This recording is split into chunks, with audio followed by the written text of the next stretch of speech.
Sinangayunan ni Pangulong Ferdinand Marcos Jr. ang rekomendasyon ng Department of Agriculture na palawigin ng hanggang sa katapusan ng 2025 ang rice import ban.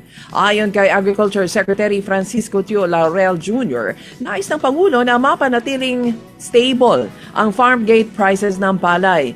Ngayong araw ng Lunes, November 3, ay ilalabas ang executive order para sa extension ng import suspension.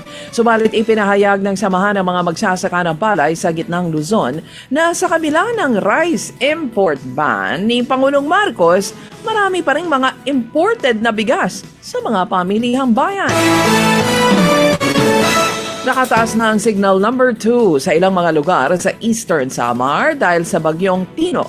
Ang Pag-asa, ayon sa kanila, ay nakita ang sentro ng bagyo sa silangang bahagi ng Giwan, Eastern Samar at kumakilas ito sa bilis na 100 kilometers per hour. Kabilang sa sakop ng storm signal number 2 ay ang mga bayan ng Giwan, Salcedo at Mercedes sa Eastern Samar. Dahil naman sa bagyong si Tino, mahigit 25,000 ang mga paaralan sa bansa ang nasa panganib ng pagbaha at rain-induced landslide ayon naman sa Department of Education. Sa talaan ng DepEd Disaster Risk Reduction and Management Service, halos 10,000 paaralan ang delikado sa pagbaha habang 15,000 naman na iba pa ay vulnerable sa landslide. Nagpayo na ang DepEd sa mga paaralan at lokal na pamahalaan ay handa na ang kanilang mga emergency response at tiyaking ligtas ang mga kagamitan at mga supplies nito. Hiniling naman ni Senate Committee on Finance Chairman Senator Sherwin Gatchalian na ayusin agad ang mga silid-aralang nasira ng magkakasunod na kalamidad tulad ng bagyo at lindol. Ito'y upang maiwasan ang lalo pang paglala ng kakulangan sa mga paaralan sa bansa.